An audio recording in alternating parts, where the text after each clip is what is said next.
Well, welcome to another Memphis Monday. If you want to see how I built this wooden mallet, stay tuned. We're going to be using a lathe, about 4 or 5 different sanders, angle grinder, drill presses. It's going to be a lot of fun. So stay tuned.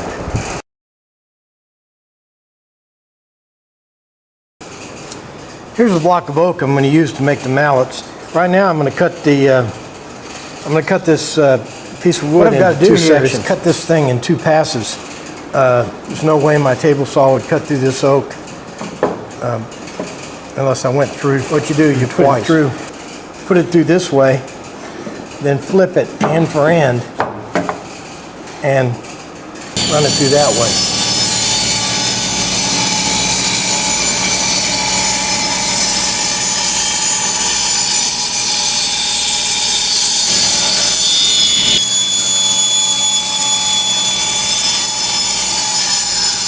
What I'm doing here is centering up my stock on the lathe.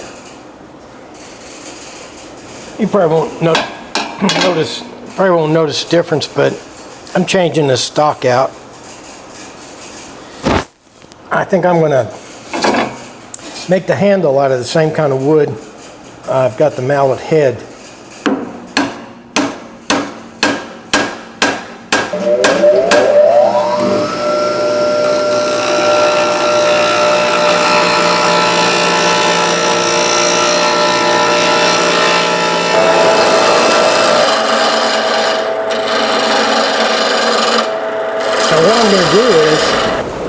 I'm going to drill a 1 3/8 inch hole into my mallet head, and with this Forstner bit, and then I'm going to attach the handle. That's the reason I'm turning this around. So I got to turn this down to 1 3/8 inches. What I'm going to do now, use a parting tool and cut a slot right in here down to 1 3/8 inches.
The only part I'm going to use is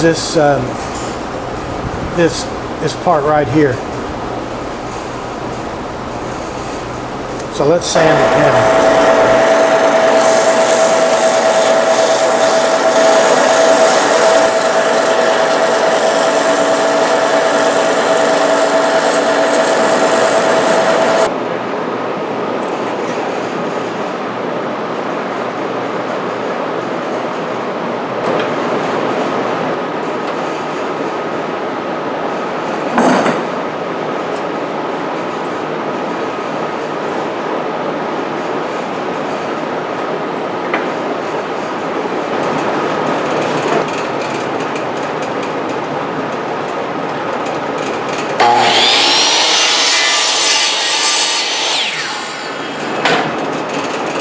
Here's the scam. I'm going to put this handle into this hammerhead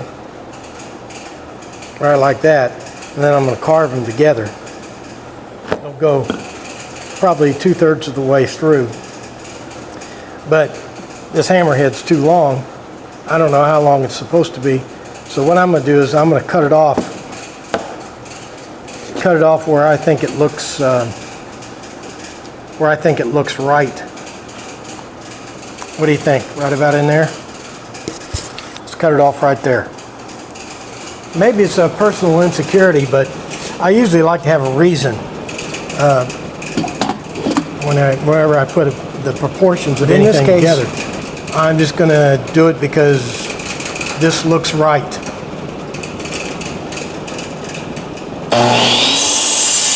Okay, this is the proportion of the stock that I've decided on before I carve it. Now I got to drill a hole into the side of the head that is exactly, well, just maybe a 1/16 of an inch longer than this right here. I want this shoulder to be flush. This is how I'm going to locate the center where I'm going to put the hole. You know, we always know that you can do that for a square piece or one that's almost square, but you can also do it for irregular shapes. As a matter of fact, this is how you find the center of mass for just about anything. And sometimes the center of mass can be out in open space if the object you're measuring is too irregular. A little bit about drill press safety of all things. The biggest danger on these things, they're pretty safe except because they turn pretty slow, but they also have a lot of power and a lot of torque. And these Forstner bits and these hole saws are even worse. They will grab the wood and spin it around. I mean, you could probably get away with holding this thing with your hand, 86 times out of 100, but that one time it'll snag up and start spinning on you and give you a nasty bruise.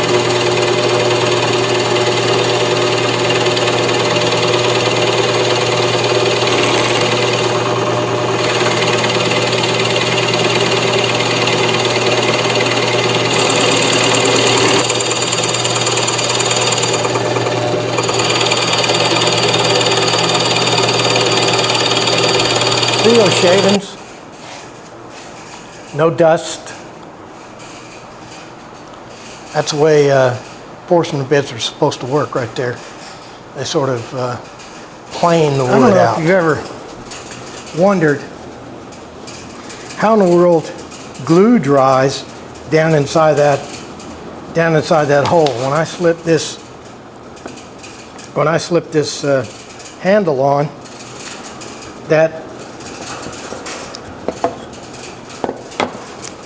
the glue that's down in that hole right there is going to be, away from the oxygen. So how in the world does it dry? Let me kind of show you.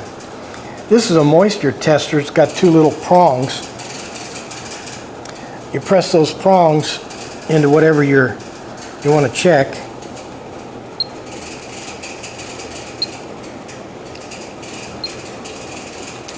And that is 8.5. I don't know if you can see that.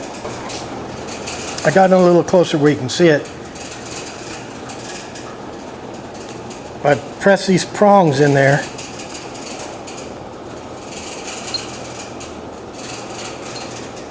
that's 9.6, 9.5, 8.7.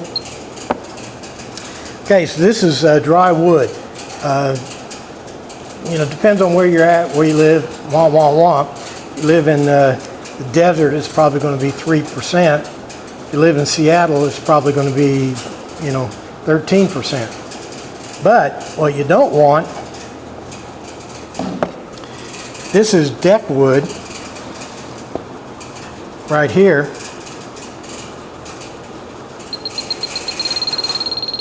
That is 42%. So if you try to glue up wood that's that wet, the glue is not going to work unless you use some of that water activated glue, and I've tried it on wet wood and it doesn't even work well there. But certainly Tight Bond or any of the carpenter's glues aren't going to dry, glue doesn't actually dry. It's not going to cure because there's not enough air, there's not enough oxygen in this wood.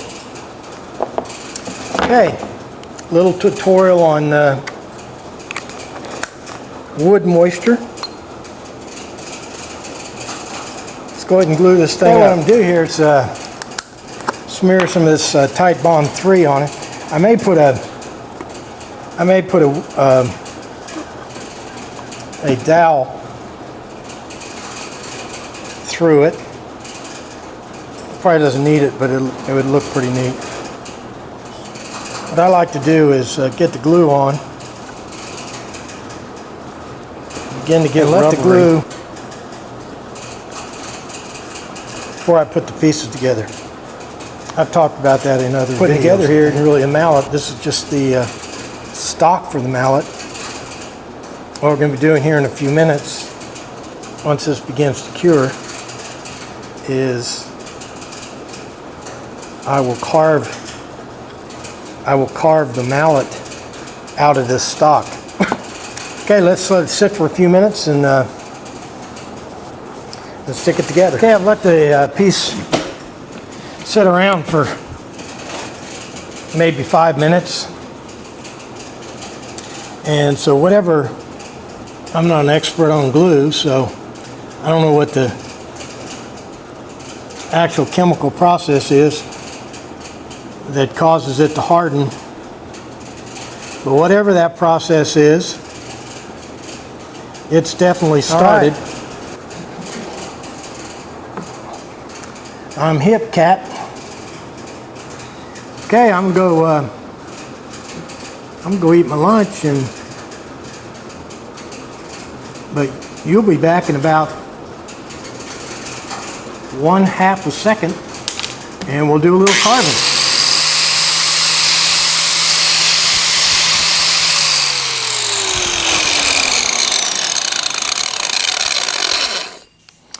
Well, I'm back from lunch. While I was eating lunch, I went to Google and I typed in wooden mallets and clicked on images. And the wooden mallets I saw on the internet were works of art. As a matter of fact, my mallet now has a complex, an inferiority complex of after looking at those mallets on the internet. Now I'm okay, you understand, but my mallet is taking it pretty hard.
That's kind of hard to talk while I'm doing that grinding and sanding, but this is what we got. I got the basic shape for the head roughed out, and now I'm roughing out the handle. I got the long side on the handle done, roughed out, and now I'll be doing this side here. Now I'm basing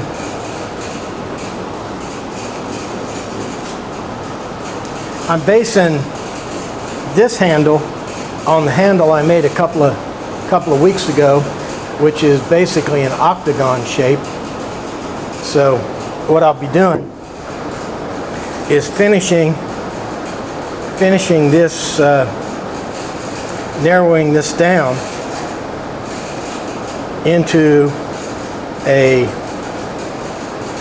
rectangle, and then I'll basically cut the corners off the rectangle like I did on this handle a couple of weeks ago, which will turn the handle into an octagon. So next step is to do this, is to bring this part of it here, narrow this part of it up, probably about a ½ inch on both sides.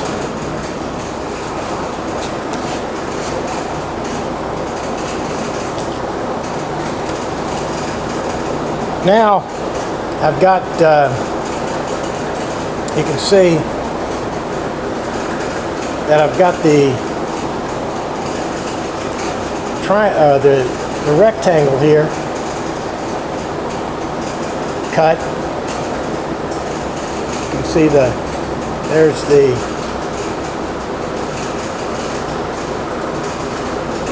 that side, and there's that side.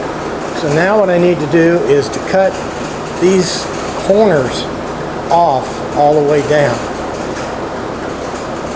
So I'll be cutting these corners down, and that'll turn this handle into an octagon.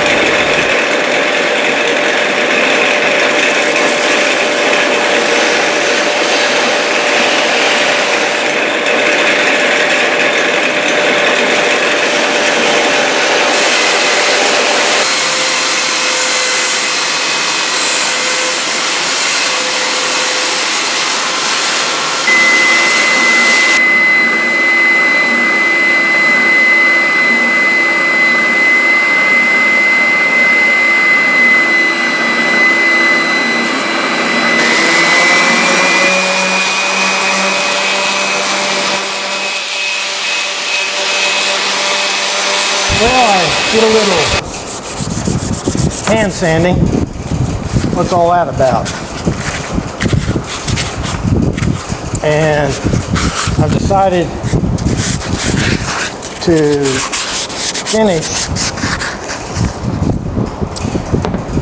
finish our wooden mallet with tongue oil. Okay, let me rub this tongue oil on here, and I'll show you what it looks like. Well, there it is. Some of the features. It's got, there's an angle on the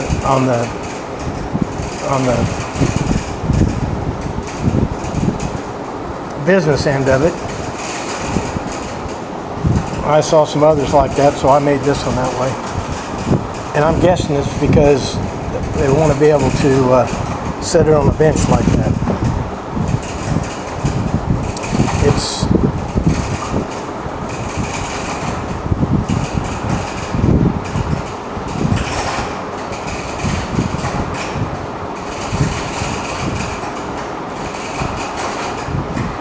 It's got the octagon handle, knob on the end with a hole to put a leather strap through.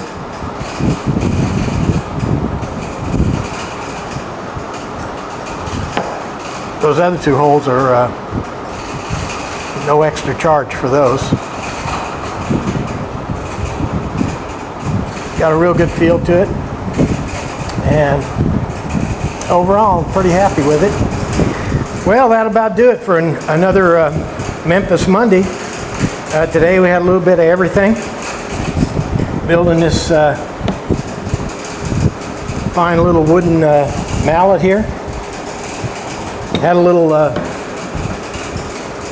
lathe action. We used an angle grinder and about 5 different kinds of sanders. And had a little tutorial on wood moisture. And basically had a lot of fun. So, thanks for watching. Make sure you like and favorite and whatever else you do on YouTube. And stay excited, and I'll see you next week.